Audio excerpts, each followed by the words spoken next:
Hi everyone, कैसे हो आप लोग। उम्मीद करती हूँ अच्छे से हो। तो गाइज हम लोग राष्ट्र निर्माण की चुनौतियों को पढ़ रहे थे, अब उसका ही कंटिन्यू करने वाले हैं। ठीक है, क्योंकि मैंने अभी आपको फर्स्ट वीडियो में क्या बताया था कि जब हमारा भारत आज़ाद हुआ था उस टाइम पे जवाहरलाल नेहरू जी कैसे प्रधानमंत्री बने, उन्होंने कौन सा भाषण दिया, उसके बाद हमारे भारत के आगे 3 चुनौतियाँ कौन कौन सी थी, राष्ट्र निर्माण की चुनौतियाँ कौन कौन सी थी। उसके बाद गाइज मैंने आपको क्या बताया कि भारत का विभाजन कैसे हुआ, भारत का विभाजन करते समय कौन कौन समस्याएं आई, ये सब चीज़ें गाइज मैंने आपको बताई थी ना। अब इसको आगे पढ़ते हैं। ठीक है गाइज, अब इसको आगे कंटिन्यू करते हैं ताकि आप लोगों को कोई इश्यू ना रहे। ठीक है गाइज, अब आगे देखते हैं इसके बाद। ज़रा अब आपको यहाँ पे दिख रहा होगा तो देखो गाइज, तो देखो हमने राष्ट्र निर्माण की चुनौतियाँ पढ़ ली गाइज, वो जवाहरलाल नेहरू जी का भाषण पढ़ लिया था, राष्ट्र निर्माण की 3 चुनौतियाँ पढ़ ली थी, विभाजन की प्रक्रिया पढ़ी ना, विभाजन कैसे हुआ, विभाजन की प्रक्रिया करते समय कौन कौन समस्याएं आई, ये सब चीज़ें गाइज मैं आपको बता चुकी हूँ। अब गाइज नेक्स्ट वीडियो में हम लोग पढ़ेंगे। तो गाइज आपको ये तो पता चल गया था, है ना, तो आपको ये पता चल गया होगा कि आज हम जिसको पूरी बंगाल बोलते हैं ना, पूरी बंगाल यानी कि आप हम क्या बोलते हैं, पश्चिम बंगाल बोलते हैं। हमारे यहाँ पे जो एरिया है उसे क्या बोलते हैं, पश्चिम बंगाल। तो पूरी बंगाल का एरिया जिसको आज हम क्या बोलते हैं, बांग्लादेश बोलते हैं। एक टाइम पे उसे क्या बोलते थे, पाकिस्तान बोलते थे, क्योंकि हमने बंगाल में से 2 एरिया दे दिया। पश्चिम बंगाल हमारे पास था, भारत के पास था, और जो पूरी बंगाल था उसको पाकिस्तान बोला जाता है। और आज के टाइम पे पूरी बंगाल को ही क्या बोलते हैं, बांग्लादेश के नाम से जाना जाता है। क्या करा जाता है, जाना जाता है। उसके बाद देखो गाइस, उसके बाद आपको आगे दिख रहा होगा।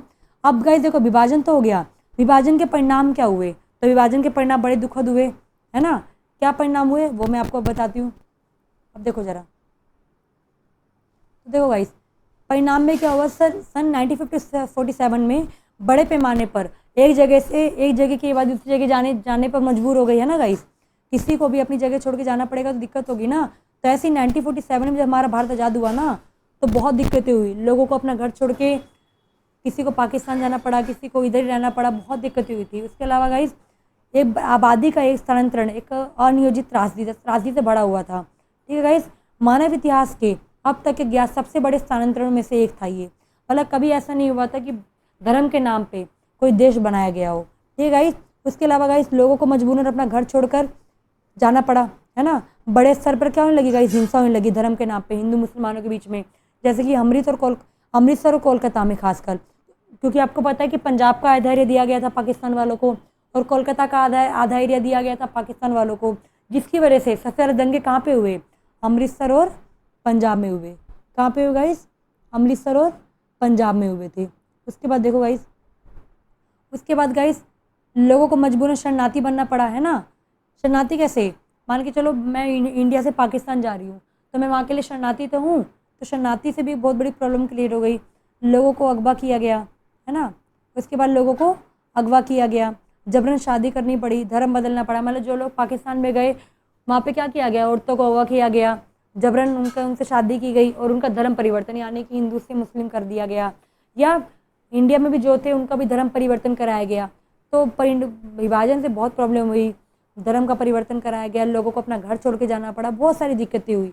उसके अलावा गाइस कई मामलों में लोगों ने अपने परिवार की इज्जत बचाने के लिए अपने घर की महिलाओं को मार भी दिया। क्यों मार दिया, ताकि इज्जत बचाने के लिए, क्योंकि उस टाइम पे ना गाइस लोग ना एकदम खुकार हो चुके थे, नहीं देख रहे थे, बहू बेटे को बचाने के लिए कुछ लोगों ने मार भी दिया। उसके अलावा गाइस वित्तीय संपदा के साथ साथ टेबल कुर्सी टाइप राइटर पुलिस स्टेशन सब चीज़ का बंटवारा किया गया हमारे देश में। ये धर्म के नाम पर लोगों का बंटवारा नहीं किया गया, हर चीज़ का बंटवारा किया गया। इसके अलावा गाइस 80 लाख लोगों को घर छोड़कर अपनी सीमा पर आना पड़ा, यानी कि छोड़कर उनके सीमा पर आना पड़ा, है ना। उसके अलावा गाइस 5 से 10 लाख लोगों ने इस विभाजन में क्या करी, अपनी जान गंवा दी। क्या कर दी, अपनी जान गंवा दी थी। क्या कर दी थी गाइस, जान गंवा दी थी। उसके बाद देखो, अब उसके बाद आपको देखो गाइस, अब मैंने आपको बता दिया कि विभाजन की प्रॉब्लम क्या हुई। अब उसके बाद गाइस एक चीज़ और देखेंगे, रजवाड़े। आपको गाइस मैंने एक चीज़ बताई थी, जब भारत आज़ाद हुआ था ना उस टाइम पे भारत को 2 भागों में बांटा गया था। कितने भागों में बांटा गया था, 2 भागों में। तो देखो आपको स्क्रीन पर दिख रहा है, तो 2 भाग वो कौन कौन से थे। तो गाइस जब ब्रिटिश इंडिया था ना तो उसको 2 भागों में बांटा गया था। पहला था आपका ब्रिटिश इंडिया को 2 भागों में बांटा गया, एक हिस्से को तो हम बोलते थे गाइस क्या, ब्रिटिश भारत, क्या बोलते थे, ब्रिटिश भारत। और दूसरा जो एरिया था उसको क्या बोलते थे, अंग्रेजी सरकार का सीधा नियंत्रण, यानी कि दूसरा एरिया था गाइस आपका देसी रजवाड़े, यानी कि जहाँ पे राजा का शासन था। तो गाइस जब ब्रिटिश भारत इंडिया में रूल कर रहे थे ना तो उस टाइम पे भारत को 2 भागों में बांटा गया था। एक तो था ब्रिटिश भारत जहाँ पे ब्रिटिशर्स खुद रूल कर रहे थे, और एक था रजवाड़े जहाँ पे राजा थे, राजा रूल कर रहे थे इनडायरेक्टली, मतलब वहाँ पे राजाओं का शासन था। क्या? तो वही दूसरे हिस्सों में देसी रजवाड़े ठगे, जिनमें छोटे बड़े आकार के कुछ और राज्य थे, इन्हें रजवाड़ा कहा जाता था, क्योंकि यहाँ पे राजाओं का शासन था। तो भाई जहाँ पे राजाओं का शासन था वहाँ पे क्या बोलते थे? रजवाड़े बोलते थे। क्या बोलते थे ऐसे एरिया को? रजवाड़े बोलते थे। क्या बोलते थे गाइस? रजवाड़े। तो गाइस रजवाड़ों की समस्या भी थी, क्योंकि गाइस जब हम लोग आज़ाद हुए, क्या हुए? आज़ाद हुए। तो आज़ादी के समय गाइस अंग्रेजों ने ऐलान कर दिया कि भारत के साथ ही सभी रजवाड़े भी आज़ाद हो गए, यानी कि ब्रिटिश भारत तो आज़ाद हो गया, साथ साथ में रजवाड़े भी आज़ाद हो गए। क्या हो गए?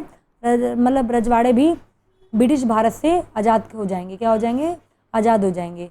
तो गाइस सभी रजवाड़ों को पर एक अधिकार दिया गया कि आपकी मर्जी है कि आप चाहो तो भारत में शामिल हो सकते हो, चाहो तो पाकिस्तान में शामिल हो सकते हो। किसमें? पाकिस्तान में शामिल हो सकते हो, या तो आप स्वतंत्र भी रह सकते हो। ये छूट उनको दी गई थी। किसको? रजवाड़ों को छूट दी गई थी।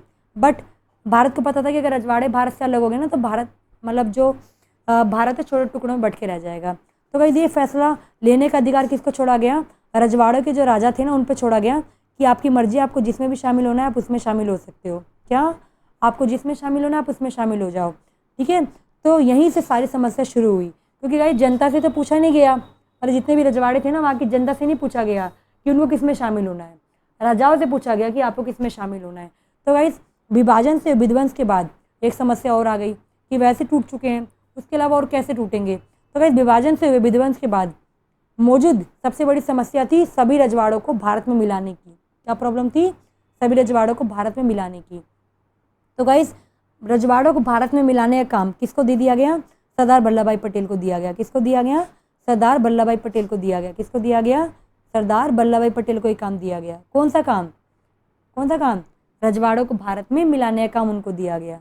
ठीक है। क्या काम दिया गया? भारत में इनको मिलाने का काम दिया गया। तो गाइस सरदार वल्लभ भाई पटेल ने महत्वपूर्ण भूमिका निभाई थी, क्योंकि हमारे ना देश की जब हमारा भारत आज़ाद हुआ था तो 3 मुख्य चुनौतियों में से सबसे पहली चुनौती यही थी, क्षेत्रीय अखंडता को बनाए रखना। तो गाइस रजवाड़ों को भारत में शामिल करने के लिए भारत सरकार का जो तरीका था बहुत लचीला था।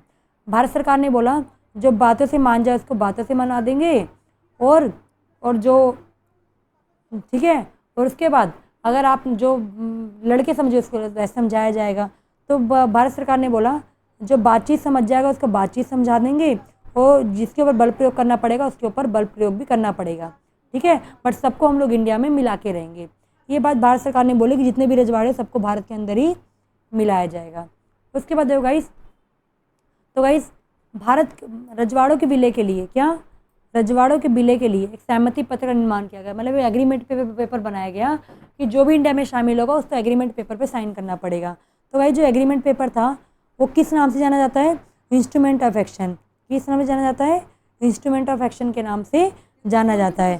ठीक है गाइस, इस पर हस्ताक्षर करते हुए, मतलब अगर किसी भी रजवाड़ों ने अगर इस पर शासन कर दिया, इसका मतलब ये है कि उन्होंने बोला कि भाई हम भारत में शामिल होने के लिए तैयार हैं। क्या? कि हम भारत में शामिल होने के लिए तैयार हैं। उसके बाद गाइस इन देसी रियासतों की संख्या कितनी थी? मतलब हमारे पास देसी रजवाड़े कितने थे? 565 थे। कितने थे गाइस? 565 जगह ऐसी थी इंडिया पे जहाँ पे किसका शासन था?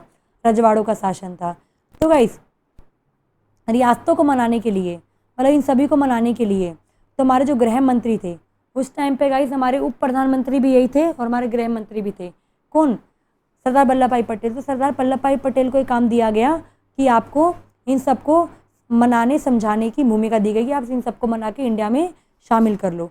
तो गाइस जो अधिकतर रजवाड़े थे ना वो इंडिया में शामिल होने के लिए मान गए, क्योंकि आपको पता है अधिकतर रजवाड़ों में ना हिंदू रहते थे। कौन रहते थे? हिंदू।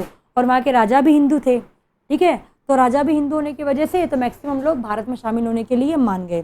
पर गाइस कुछ ऐसे रजवाड़े थे जो शामिल ही नहीं होना चाहते थे इंडिया में, तो उनको बल प्रयोग करके इंडिया में शामिल किया गया। बट गाइस अधिकतर रजवाड़ों के शासकों ने भारतीय संघ में शामिल होने के लिए मान गए। क्या? भारतीय संघ में शामिल होने के मान गए और सहमति पत्र पर हस्ताक्षर कर दिए। यानी कि इस सहमति पत्र को किस नाम से जाना जाता है? इंस्ट्रूमेंट ऑफ एक्शन के नाम से जाना जाता है। किस नाम से जाना जाता है? इंस्ट्रूमेंट ऑफ एक्शन के नाम से जाना जाता है।